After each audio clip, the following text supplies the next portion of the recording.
As for Manchester City, Jan, no signs of them slowing down. Neither Erling Haaland either, with the numbers he's already putting up this season. Are they still the best team in the Premier League, playing the best football right now? Yes, they are. And they will only get better. And when you see how Erling is doing at the moment, in the future they will only sign Norwegian players because they are not in any international tournaments in the summer. So if they keep on going like this, but at the moment Norway is playing Kazakhstan, so Erling Haaland is going for a 10 hours flight to Kazakhstan and then back. I think that is the biggest chance for the opponents or the defenders to hope that he slows down a bit. But Erling Haaland looks brilliantly, and when you think of Manchester City, how they play at the moment, and they're playing without the guy who's maybe their best player, Rodri. That is frightening. It is frightening when you see it. Erling Haaland, those numbers, Ale, that we were putting up at the weekend as well, they are frightening. Yes, and as we mentioned on the weekend, there was this perception that last season was a bad season for Erling Haaland. That was a down year for Erling Haaland, and yet he led the league in scoring.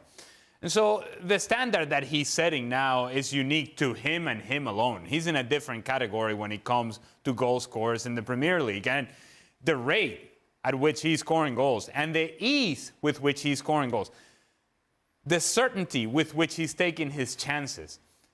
So many strikers around the world that we consider to be goal scorers, they go through on goal. Goalkeeper comes out, and you don't really know, oh, is it going to be a goal? Is it not going to be a goal? In fact, I'll take it to another Norwegian over the weekend, Alexander Sorloth. He broke through, although he played well coming off the bench. He broke through, 1v1 situation, and no goal. This Norwegian, Erling Haaland, let me just tell you, he's through on goal, and you might as well start walking back through the center circle, because it's going to be a goal. It's simple as that. That's the level of confidence with which he's playing, and that's the quality he continues to display. And the one thing that if I were to pick out one thing that I really, really, really love about Erling Haaland is the hunger for goal. He's scoring 3, he wants 4. He scored 4, he won 7. He is never satisfied with how many goals he scored. Late in the match against West Ham, they put a ball in behind, and what is he doing? I'm going to run after him, and the defender is, get off me, you get off me as well. I'm going to take it on and see if I can score a 4th goal. That ambition, that hunger, I don't think it's something that you teach. It's something that you have well within you. It's a certain drive. It's a sort of drive that Ronaldo has in him. Well, we are seeing it with Erling Haaland. Man, this guy is something else. Absolutely. Well, that is all we've got time for from our lovely Stuart Robson. Stuart, thank you so much for being with us. We'll see you again soon, my friends. I wonder where you were going with the lovely. Oh, yeah, well, it wasn't going to be either of you two, was it? Let's be honest. Now to another stunning performance from Erling Haaland. He made it back-to-back hat-tricks as defending champions Manchester City beat West Ham 3-1. City fan Noel Gallagher was there to witness it as he managed to get a ticket for the game at the London Stadium. I'll say no more than that. His 11th hat-trick for City, 24th of his professional career. His numbers are ridiculous, but I do think he's got a flaw, and it is because he's becoming predictable, quite frankly. He got one last week and he's getting one this week. That's the only thing I can say about Erling Haaland. It's ridiculous. We need to know where he's putting all these balls that he's getting. Yeah. I think last week when he got one, someone had written on it, I can't believe I'm having to write on another one of these again. And yeah, they're getting bored of signing. Yeah, they're getting bored of signing. I think he's got a room where it opens up and all the balls they just fall out on him, yeah. One of those cupboards. But yeah, it's 69 and 70 now. His statistics are just ridiculous. And I think the worrying thing, and I think a lot of the papers have touched on this, is that he just doesn't show any signs of slowing down. And the 3 goals that he scored yesterday, he's so cool and calm, isn't he? He's like, yeah, this is what I do. I just put it in the top corner, no problem. And I think last season Pep Guardiola spoke about him being a bit tired, him having a few little niggles. I mean, he still took home the Golden Boot, didn't he? Top scorer in the league, as everyone expected. But I think this season he's refreshed. He went away. He didn't go to the Euros. He had loads of time on holiday. He spent time with his dad chopping wood, is what I read. Maybe that's really helped settle his mind. But Guardiola said he's able to as well spend more time after training, practicing, learning more techniques. He needs practice? Yeah, exactly. And this is a crazy graphic that you're seeing now, isn't it? Look at that. Well, we've just been looking at all these graphics in the break and working out what they mean. But whichever way you look at his statistics, they're unbelievable, aren't they? 70 goals. Eric Cantona took 156 games to get 70 goals. Erling Haaland's taken just the 69. And look at the ones beneath him as well. Pierre-Emerick Aubameyang took 143 games to get to 69 goals. It's just crazy statistics, isn't it?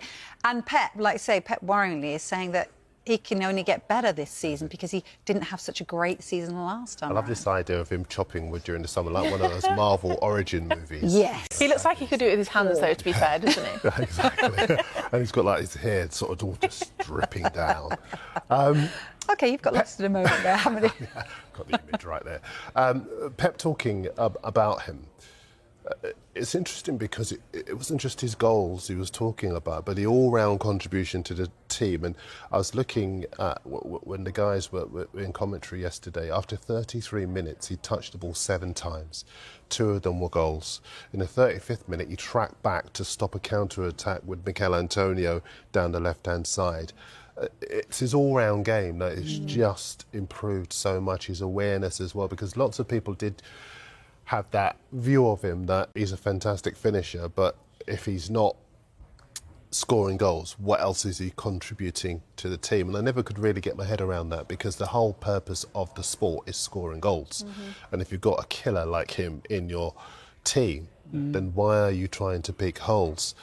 But his improvement reminds me of when Pep Guardiola arrived at Manchester City, and he said that there were higher levels for Sergio Aguero to reach, and there was my customary Mexican wave of eyebrows, because I did think that how much more could one of the best strikers in the world improve. But that's why he's the best coach in the world, because he sees those areas where you might be complacent or where you could get to another level, and he helps you to get there. Well, he's going for his 4th goal as well. I think that shows his mentality. And like you were just saying, he got his hat-trick. City had clearly won the game. But as the game was playing out, he was still trying to score again. So that fits into that as well. It's also, we were talking at the break, weren't we, the fact that he never finds himself offside. Rarely does. You know, I think it's probably happened to him once or twice. It's quite ridiculous how his 0 to 60 is, you know, he's really quick, isn't he? Absolutely. He receives the ball on a half turn. I'll be real again. I think there are 1 or 2 strikers who really, when he plays, should be sitting in front of the television taking notes, because he so seldom finds himself offside in promising positions. And people might say, well, he plays in a team where he gets fabulous ammunition. Yes, but other players get ammunition just as good. But the move breaks down because they go too soon and their timing isn't right, whereas his is. And when he talked yesterday about practicing in areas where he felt he could improve, and all of us were saying, where do you need to improve? They're the areas. That's why he's so good. It's interesting for us as journalists, because when you see someone that good so often, every other week, what do you write about them? Yeah. How much more do you find to write about them? It's almost a challenge in itself. But it's your job. You know, but yeah, but the point is he scored 3 different types of goal yesterday. What more do you want? Exactly. 4. Yeah. But the issue is, what we have in this country is one of the best players in the world in plain sight. And so often in this league, we've got to go on social media to find the highlights of players who are doing the business in La Liga or in the German league. We've got one right here, 24 years of age, with so much football ahead of him. We should enjoy him while we've got him in this country. He's wonderful to watch live as well. We've been lucky enough to do that, haven't we, you and I? And it's incredible just to watch him, even off the ball. Is it job done? You know, Manchester City, we're joking, but it is quite terrifying for those around them. You know, they're looking in imperious form. We're only a few games in and they're top of the table and they're doing it, aren't they? Yeah, and arguably, I know Haaland gets all the plaudits, but arguably their best player is Rodri, and he was back in the squad yesterday for the first time, just to set the alarm bells ringing for everyone else about how much better Manchester City can get. So I don't know, over the last couple of seasons we have maybe seen them have a bit of a slow start. They've dropped a couple of early points where people might not have expected it, so this time perfect record. But I don't know, I feel like we're far from job done. I don't think we should sack up the Premier League off yet after 3 games, but over to Arsenal, I think, to try and Liverpool, to be fair, to give them a big challenge. Pep Guardiola already has his Man City side in the groove this season, and that's an ominous sign for all of the Premier League pretenders to their throne. Along with Liverpool, They are the only unbeaten side in the English top flight after just 3 matches. And with their next 4 games in all competitions at home, they've a chance of building up a real head of steam and confidence for the task ahead. The match against Arsenal before the end of the month already looks like it could be one to define the earliest stages of the title chase. And their ability to be consistent throughout 2024-25 will once again largely rest on the shoulders of brilliant midfielder Rodri. The date and time for City's Carabao Cup third-round tie with Watford has now been confirmed. The Blues will host the Hornets on Tuesday, September 24th with a kickoff of 1945 United Kingdom. The match will be sandwiched between 2 high-profile Premier League clashes. City take on Arsenal on Sunday, September 22nd, and will be back in action after our Carabao Cup match with a trip to Newcastle United on Saturday, September 28th.